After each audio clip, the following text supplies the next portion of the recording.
a mysterious island settled by mutineers. Maybe a portal back in time.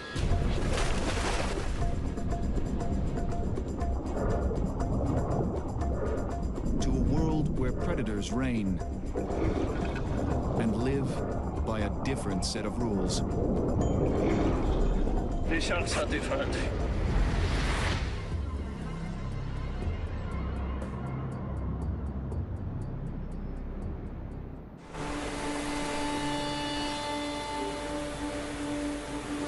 It's been days at sea, far from the shipping lanes, and thousands of kilometers from the nearest continent. A team of explorers travels deep into the South Pacific toward a distant human outpost.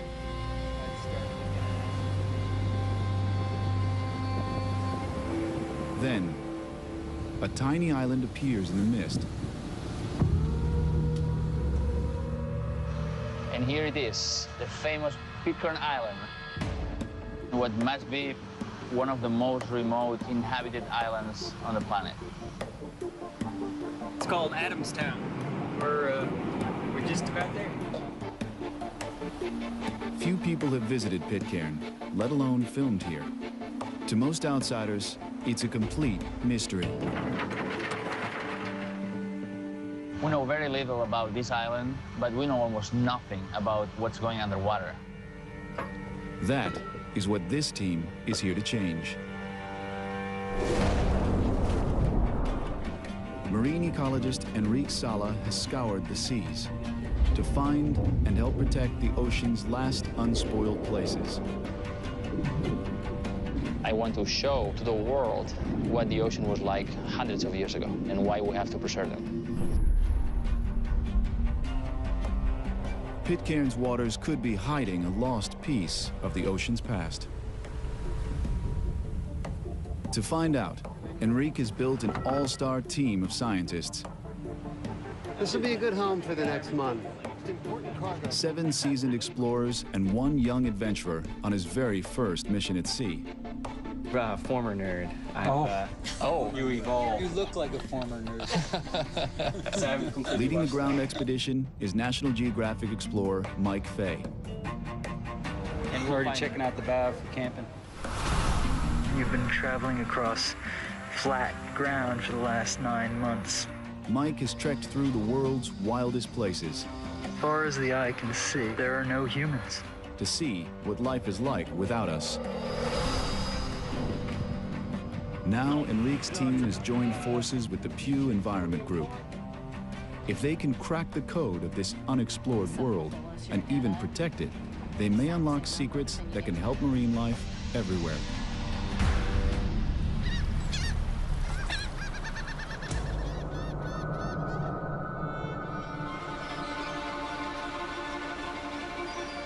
It's a new role for Pitcairn, a place known for its history. Today's islanders are descendants of the most famous renegades in history, the mutineers of the HMS Bounty. Hi. Hello. Enric. Faris, nice meeting you. Over 2 centuries ago, British sailors mutinied against their captain and fled to this uninhabited island with a few Tahitian men and women. They spent the rest of their lives in hiding. Today, their descendants are still here. Some carry the bloodline of Fletcher Christian, the mutiny's leader. You can imagine when the mutineers arrived on this uninhabited island, you know, they're planning on living here forever. But luckily enough, And you think, wow, that's crazy, you know, the Christians are still here. I recognize your photo. Hello. You are Enric. Enric. I'm here to welcome. Hi, nice meeting you. Heather. Lovely to have you here. The community is tiny, with fewer than 60 people, and they survive in a world apart. Pitcairn is one of 4 islands tied to the community, but it's the only one with people. The nearest major landmass is New Zealand, some 5,000 kilometers away.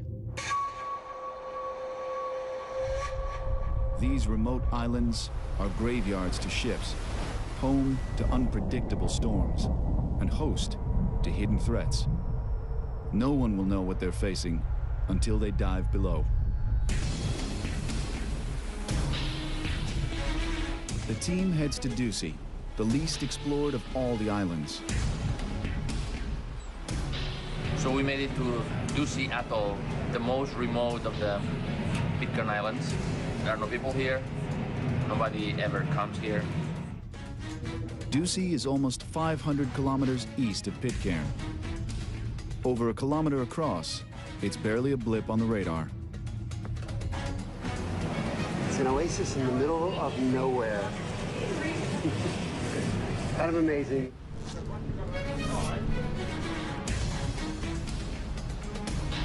This is one of the least studied reefs in the Pacific. This is going to be a first to measure the abundance and the biomass of the fish. The world below is a total mystery. Few humans have ever seen what this team is about to.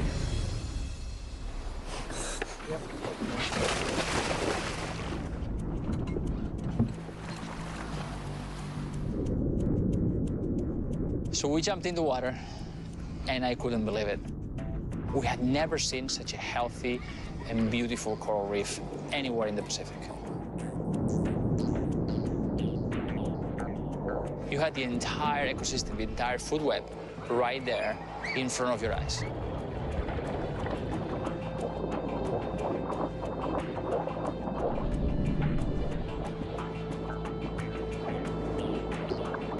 We saw blackjacks, surgeonfish, large groupers of different species, snappers, more eels.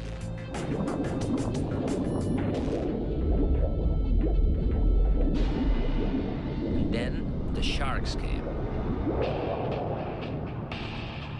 And they come in numbers. Running wild over the reef. As the sharks close in, no one knows how they'll react.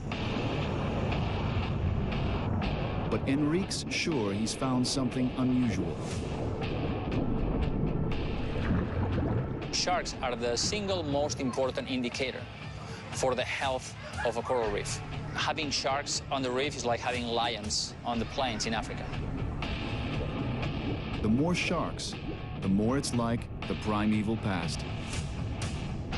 And this place is swarming with them.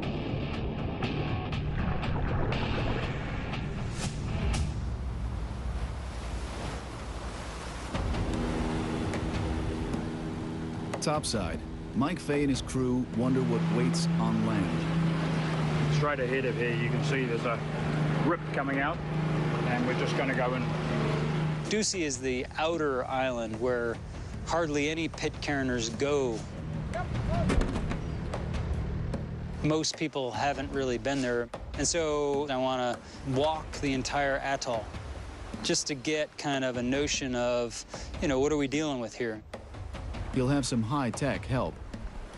Alan Turchik, the young rookie, has brought some new gear. A mini drone to photograph Ducie from the air. So we're trying to get some high-altitude pictures using the helicopter for Mike so he can kind of see what the island looks like. It's going to be important to get some shots above so Mike can kind of see how he can make his way through the island.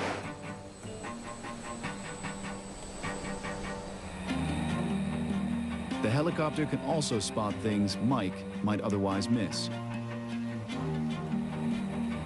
Ducie's an atoll. Its circular band of coral rings an inner lagoon. But this aerial scout could reveal more about the island. All right, better landing.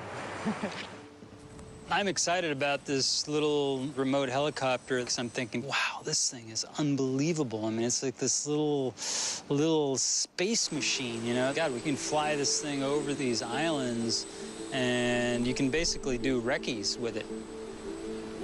Is there anything special that you want, Mike? Any pictures?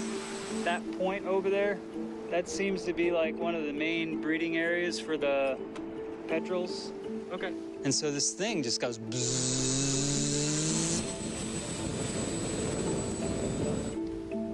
I was like, you know, what's the range on the radio of that thing? You know, because I'm thinking thing's getting pretty far away, and it looks like it's getting carried by the wind, you know. And he's like, no, it's pretty good, you know, and he's still kind of in virtual mode, looking at the screen, and I'm looking at the helicopter, and I'm thinking that thing is like whipping away from this island. Alan quickly discovers his drone has gone rogue.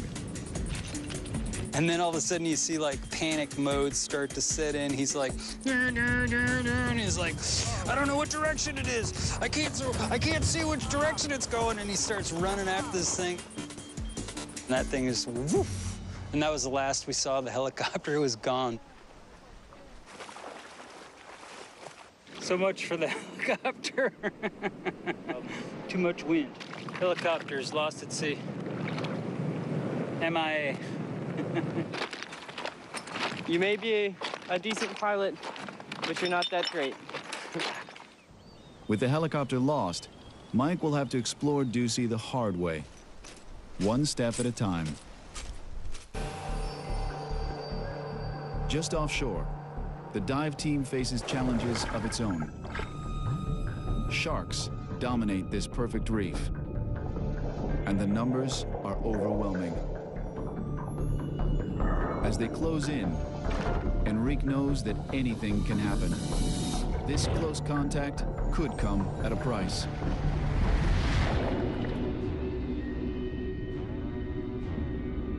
Ducey's sharks are not shy, and they're lightning fast. In a second, they could bite the divers before anyone even noticed. The team doesn't scare easily. Likely, the sharks are just curious. Chances are, these sharks have never seen a human before. You don't belong there. We're aliens in this environment. It's like being in outer space, except with life. The more sharks there are, the better it is for the reef. We used to believe that on a coral reef, the biomass of small fish outweighs that of large predators like sharks. But Enric finds that the opposite is true on an untouched reef. Imagine that you go to Africa and you find more than one lion per every wildebeest and zebra and giraffe. You would say it's impossible. Pristine coral reefs are like this. Predators dominate. Oh, this place is wild.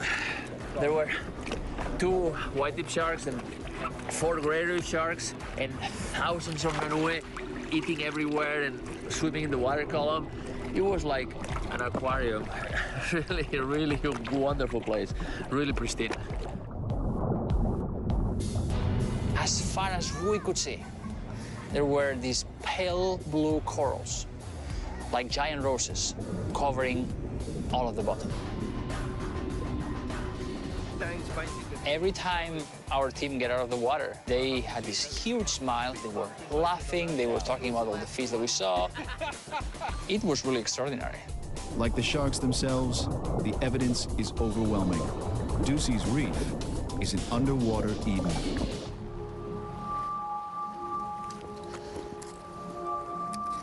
Back on land, the island is a whole other world.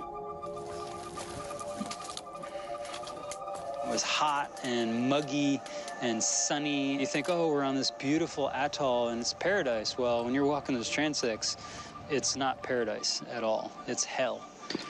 We're here on Ducey Island, surveying petrels. And I think of seabirds, you don't quite think of where they nest, but on this particular island, they nest in this Turnifordia forest, which is pretty dense stuff. Here's one.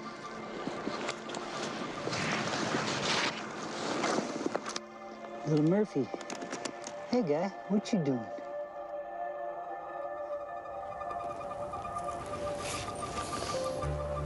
Like many seabirds, petrels thrive on Ducie.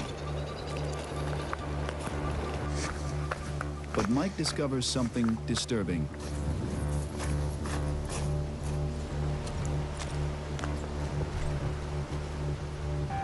Dead birds lie scattered on the beach. Looks like they got eaten by something. That's not a good sign. Third dead bird. Fourth dead bird. Immediately, we start seeing dead petrels. See, something looks like it's been chewing on the bones here. But what is killing them? Dead birds all over this place. The carnage is worse at the lagoon. Yes, we have like 130 dead birds here. And what's amazing is they're all just about fledged out. They all died about the same time, almost like a disease came along or something. You know, and you think, that's freaking crazy. It's like bird after bird after bird after bird after bird after bird. These guys are just about, they were fledged. It's like, what kills birds like that? Mike heads into the forest to search for answers. It doesn't take him long to find clues. Look at this little guy. He's just stuck in the middle of this weedy patch. And they're nesting in this just ground herb in the boiling sun. And these chicks are just like covered with the fruits, like honey-coated fruits, and they're covered in them. They're obviously never going to be able to fly. The island has been invaded by an alien plant. A weed that may have been brought by birds or by man. Now it's grown out of control, trapping birds in its sticky goo. You think, God, one little thing like that completely changes the island. Mike can't be sure it killed all the birds, but one thing is clear. Ducie's landscape has been altered, and its future is uncertain.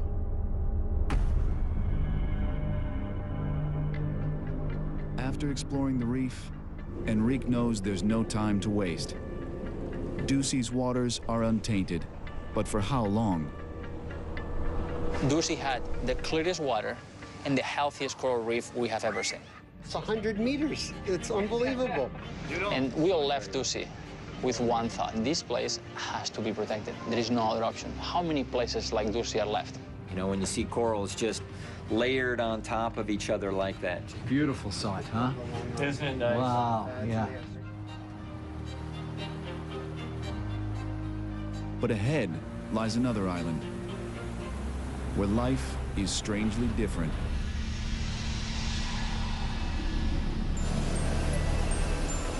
And we are arriving to Henderson Island, which is a raised atoll, and now it's covered by impenetrable forest.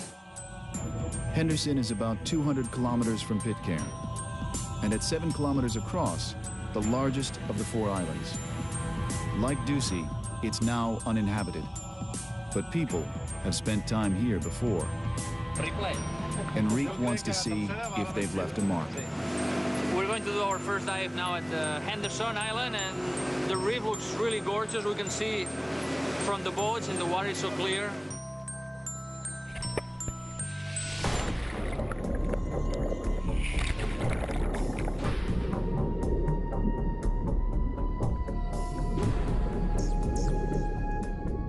Damselfish, butterfly fish, moray eels, these large red snappers, which were very inquisitive.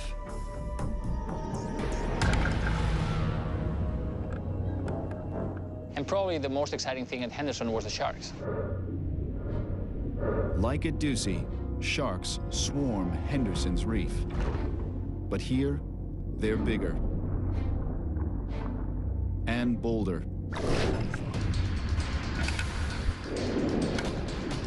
And no one knows what they'll do next.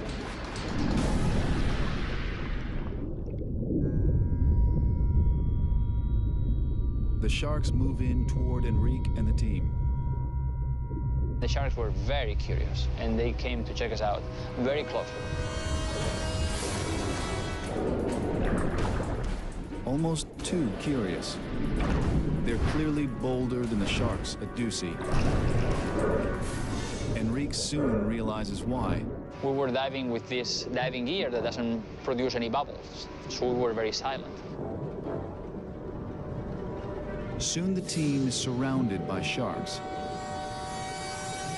They come, wow, really close to us to check us out. It was a really exciting dive.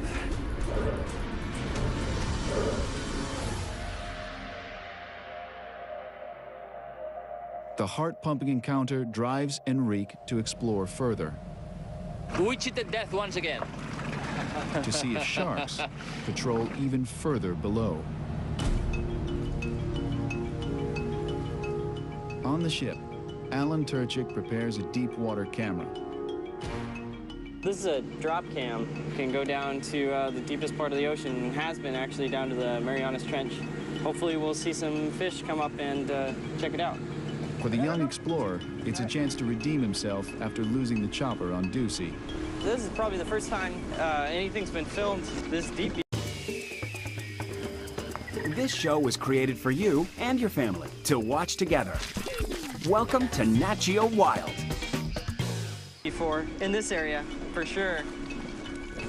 By day's end, they'll see what life is like 600 meters below, and may even discover creatures no one has seen before.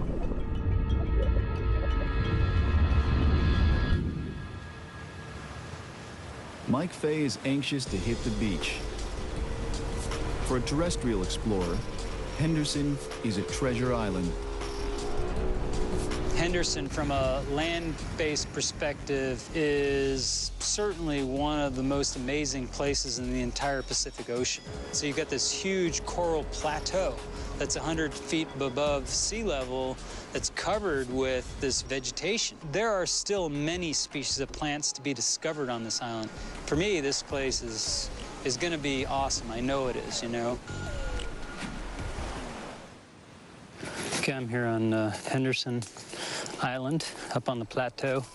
It's only about 100 feet above sea level, but it's a hard coral bed up here. This coral is like razor sharp. This place is like walking through a mountain of broken glass. Then you are dealing with this very dense vegetation. It's practically primeval, a living example of an ancient world. UNESCO designated Henderson a World Heritage Site because of its rare native birds, like crakes and fruit doves. But now they're at risk, threatened by an invasive predator.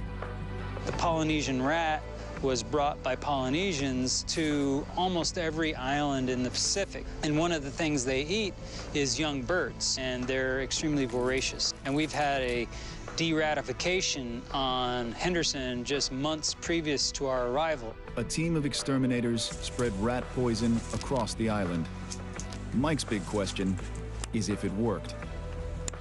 Their objective was to get rid of 100% of the rats on this island and not kill all the endemic crakes. Our objective here is to see if the crakes are still around and see if we see no rats. And then all of a sudden you see this little black thing like flash. And I got a crake. We got the crake. The crake is right in front of me here. I'm gonna pan over to the crake.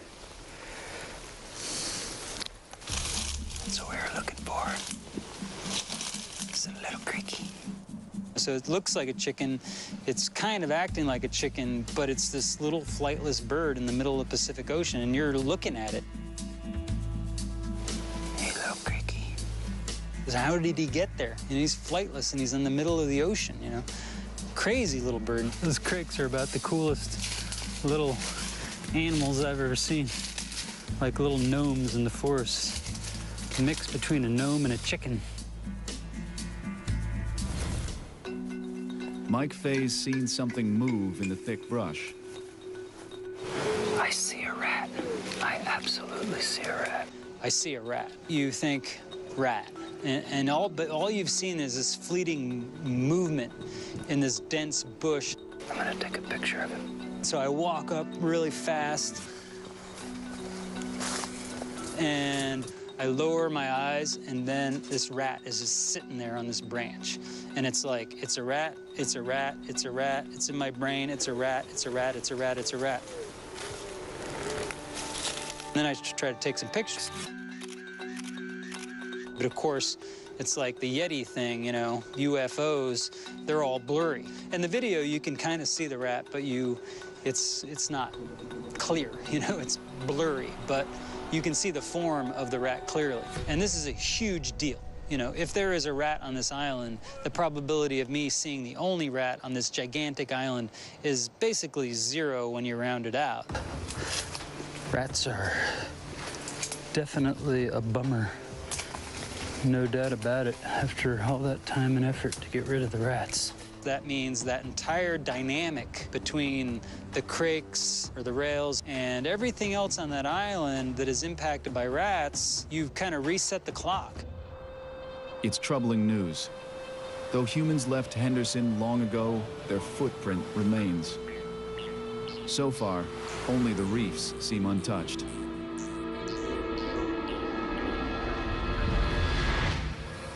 So we just picked up the signal from the drop cam that we put down yesterday, and so we're gonna go pick it up.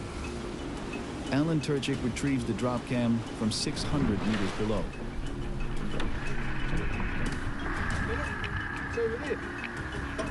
Oh yeah, I see it. This should be interesting footage because it's the deepest we've dropped it so far since we've been out at the Pitcairn Islands. No one knows what it may show, or even if it worked.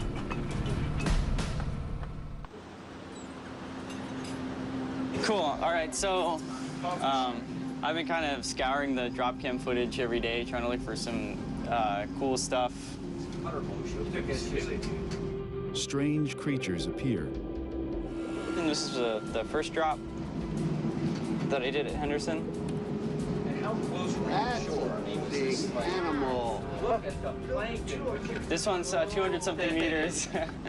So I like that. He just bumps right into that. Yeah. I found, I think, gray reef sharks. They went down to about maybe 300 meters, and then anything below 600 meters, you can see these guys. Yeah. The depths hold rarely seen sharks. They're bigger and slower than the reef sharks. It's Sharko-vision. Yeah. But like their combative cousins, they rule a world that's as mysterious as it is untouched. You know, nobody has been studying these deep sea environments before. And what we saw blew our minds. Whoa! Check that out. These new revelations win Alan the team's respect.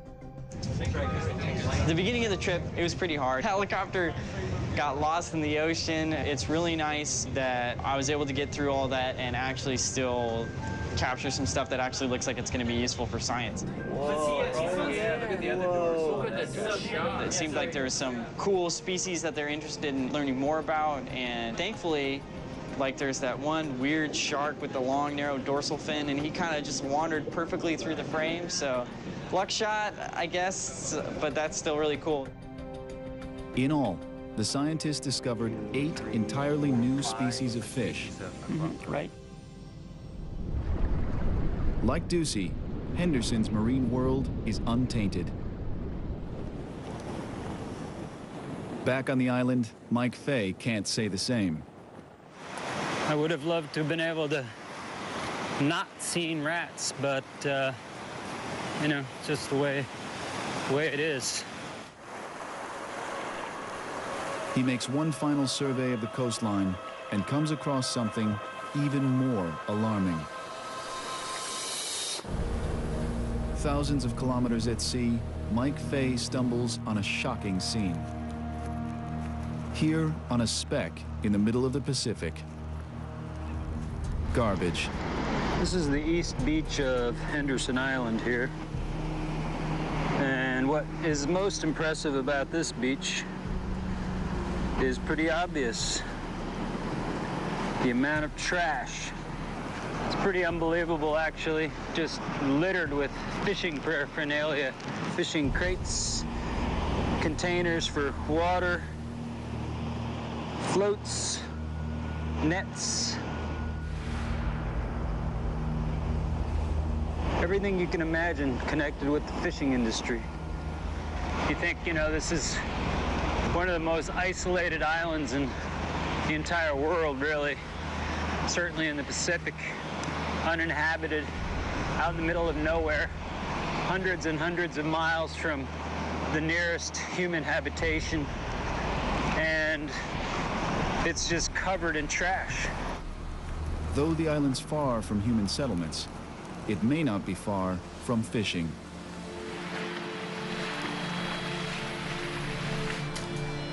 Commercial fishing could unravel all the Pitcairn Islands, leaving the islanders little hope of survival. I've been a commercial fisherman for nearly 30 years, and if commercial fishing was allowed in here, they would just spoil it, would ruin it. It would go from what it is now to decimated within 5 years, I would think. There'd be nothing left. It's only a matter of time, really. You know, I think it would be a very sad day for them to see a big long-line boat around their island taking the fish that they really cherish. The question is whether fishermen have already stripped fish from nearby waters.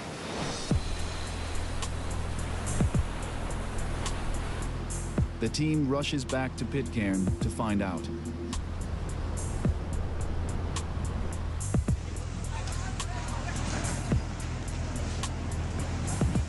Since the days of the bounty, Pitcairners have survived by fishing their waters. Enric wants to know if Pitcairn's reefs have fared as well as the other islands. We know what a pristine coral reef looks like. What happens when we put a small human population in one of these places? Okay, ready? All right, everybody, see ya.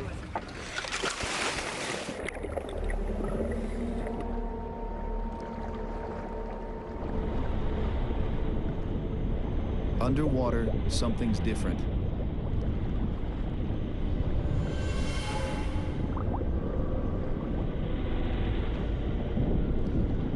There was a halo of murky water all around the island, so we could not dive at the shallow places where they promised us to see so many fish.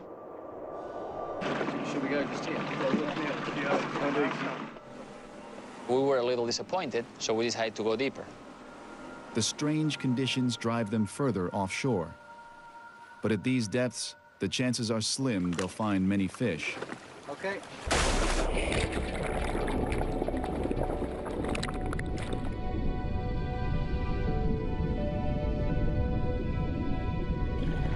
From the first plunge, however, they discover something unexpected.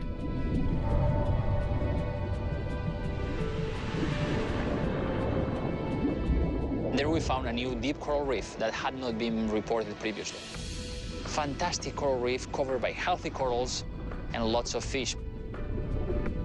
Usually, we find tropical reefs at 18 meters or less. This one is twice as deep.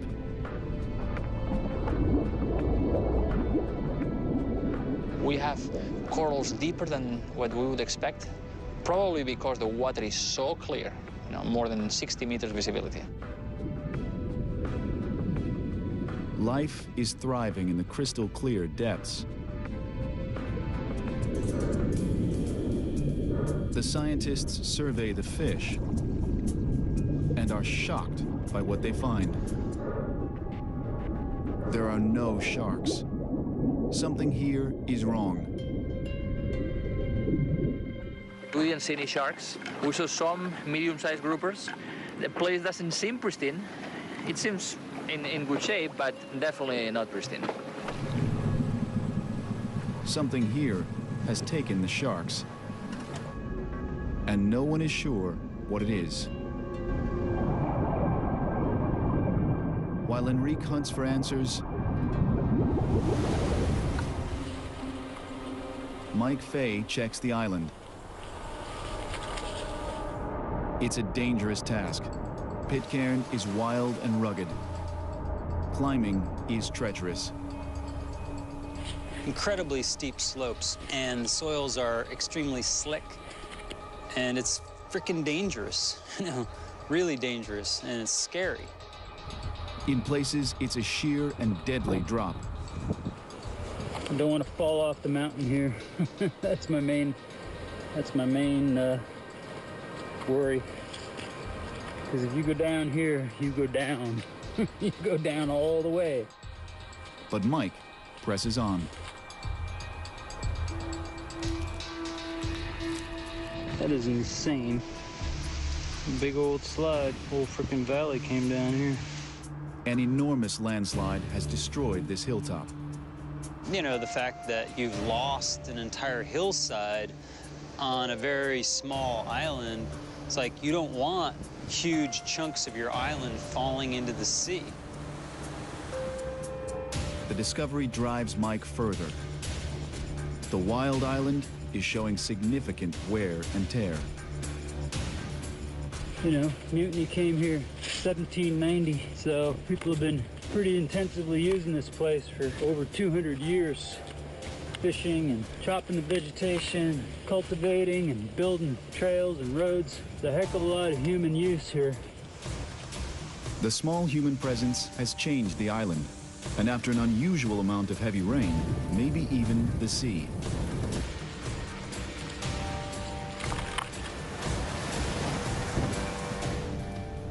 And you see this gigantic plume of soil in the ocean, emanating from what is this gigantic slide on the south side of the island.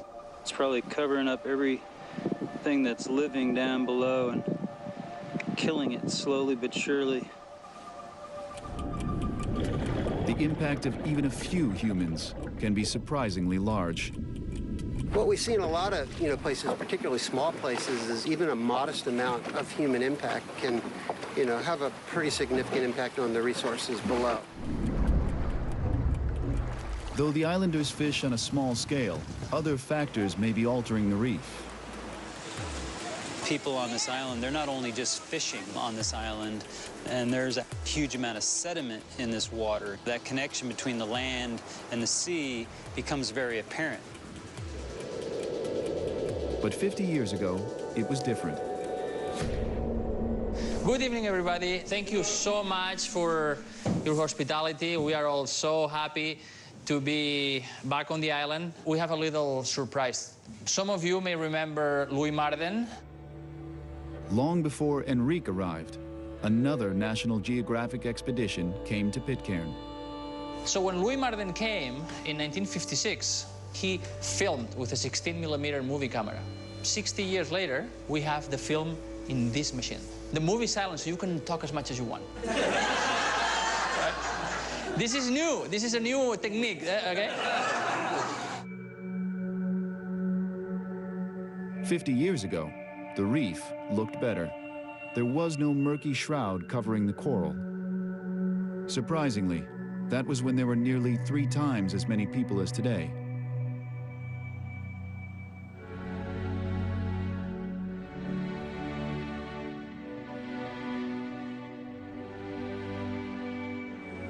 It was so exciting to see that footage. I was 14 when Louis Marden was here. To see, all the people, because the population was so much bigger. Now, the entire population can fit in this room. And the community is still shrinking as young adults leave to find a future off the island.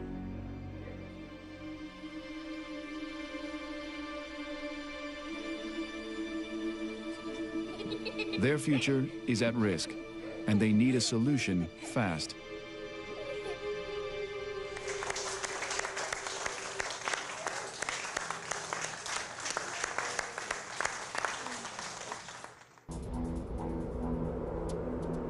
All the islanders have is this bit of land and the boundless sea. Now, even that seems threatened.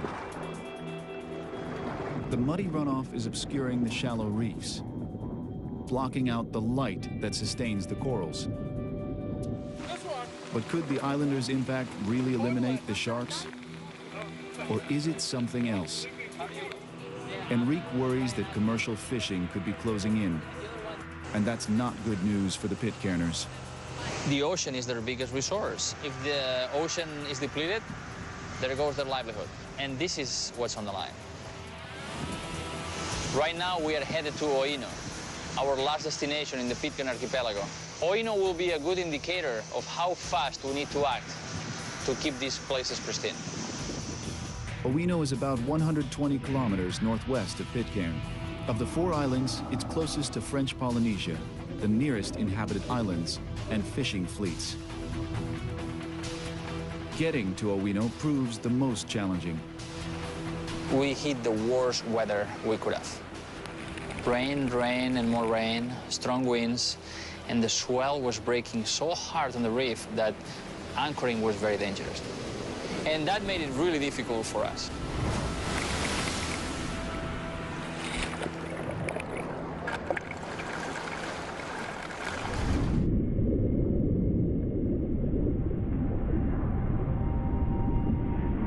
Below, conditions are no less troubling.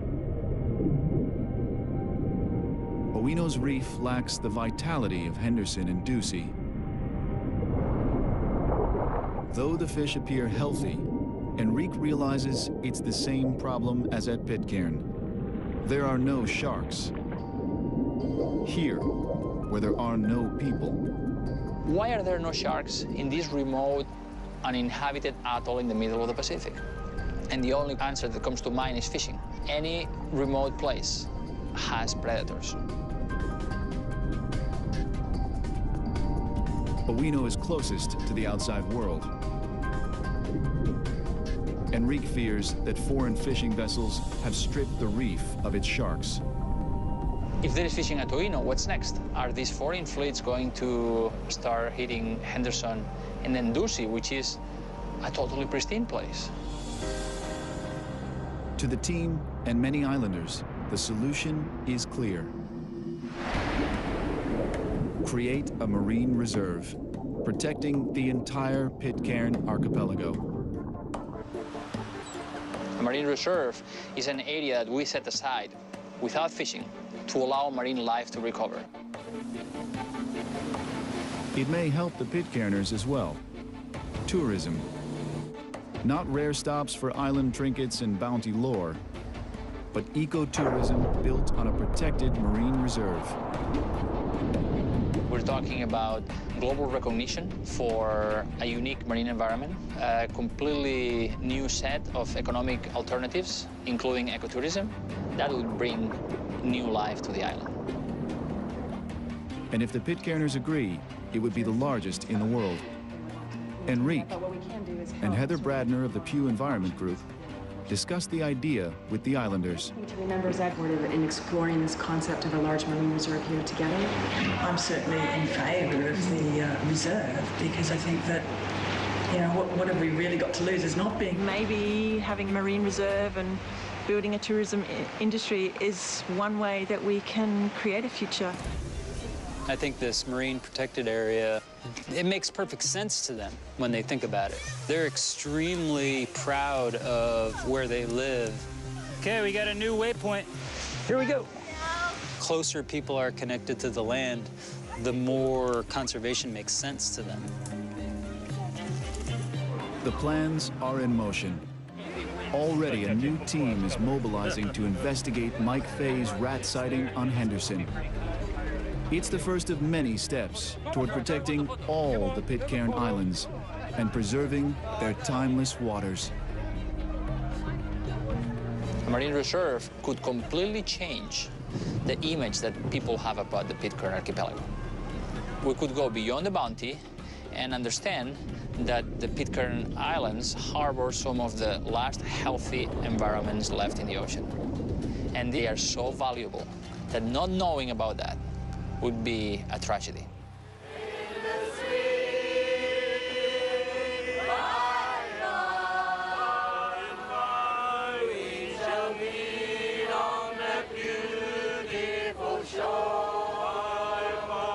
I really do think Pitcairn has a chance. I'm sure there have got to be other mad people like me that will want to come back for this lifestyle.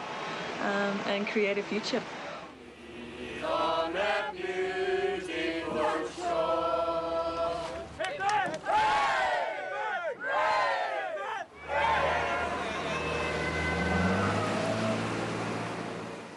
They're planning on living here forever. But luckily enough, And you think, wow, that's crazy, you know, the Christians are still here. I recognized your photo. Hello. Enric. Enric. I'm here to welcome. Hi, nice meeting you, Heather. Lovely to have you here. The community is tiny, with fewer than 60 people, and they survive in a world apart.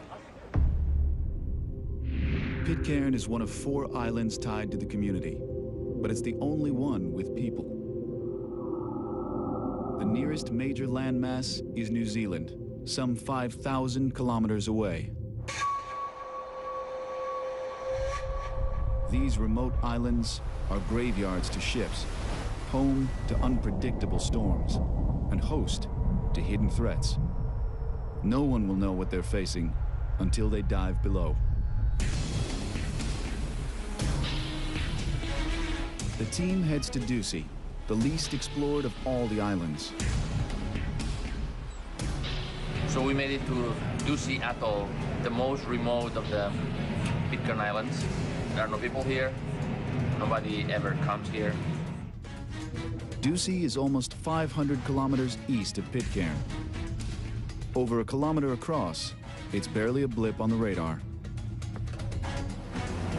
It's an oasis in the middle of nowhere. Kind of amazing. One of the most remote inhabited islands on the planet. It's called Adamstown. We're just about there. Few people have visited Pitcairn, let alone filmed here. To most outsiders, it's a complete mystery. We know very little about this island, but we know almost nothing about what's going underwater. That is what this team is here to change. Marine ecologist Enric Sala has scoured the seas to find and help protect the ocean's last unspoiled places. I want to show to the world what the ocean was like hundreds of years ago and why we have to preserve them. Pitcairn's waters could be hiding a lost piece of the ocean's past. To find out, Enric has built an all-star team of scientists. This will be a good home for the next month. 7 seasoned explorers and 1 young adventurer on his very first mission at sea. Former nerd. You evolved. You look like a former nerd. Leading the ground expedition is National Geographic explorer Mike Fay. And we're already checking out the bow for camping. You've been traveling across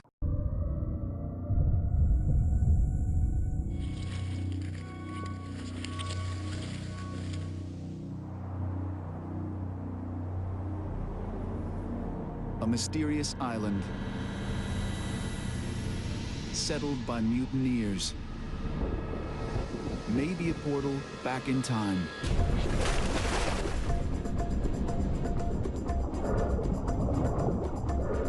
To a world where predators reign and live by a different set of rules. The sharks are different.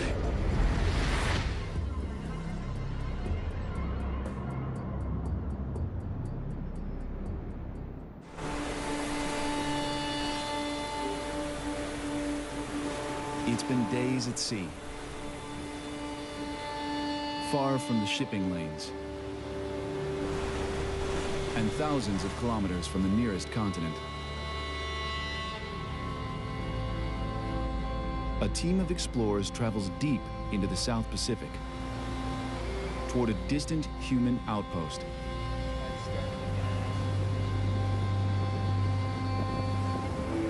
Then, a tiny island appears in the mist. And here it is, the famous Pitcairn Island. What must be flat ground for the last 9 months. Mike has trekked through the world's wildest places. As far as the eye can see, there are no humans. To see what life is like without us. Now, Enric's team has joined forces with the Pew Environment Group. If they can crack the code of this unexplored world and even protect it, they may unlock secrets that can help marine life everywhere.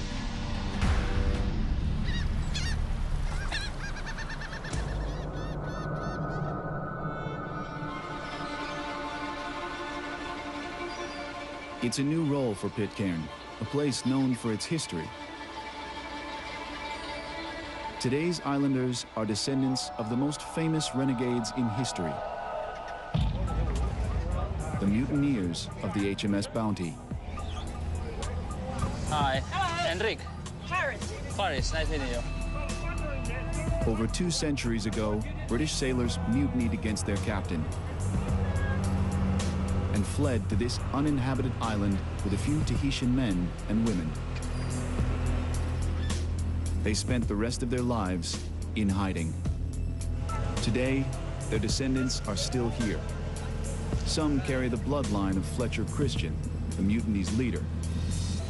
You can imagine when the mutineers arrived on this uninhabited island, you know,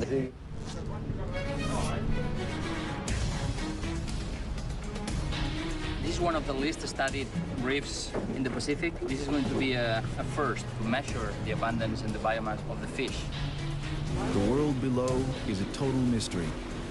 Few humans have ever seen what this team is about to.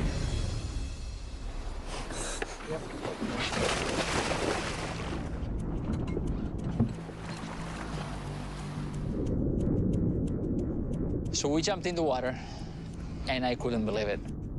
We had never seen such a healthy and beautiful coral reef anywhere in the Pacific. You had the entire ecosystem, the entire food web, right there in front of your eyes.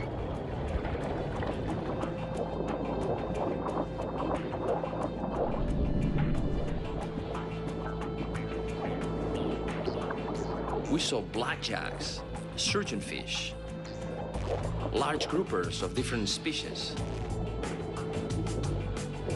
snappers, more eels.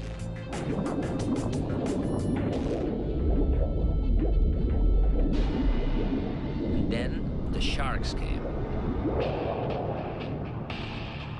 And they come in numbers. Running wild.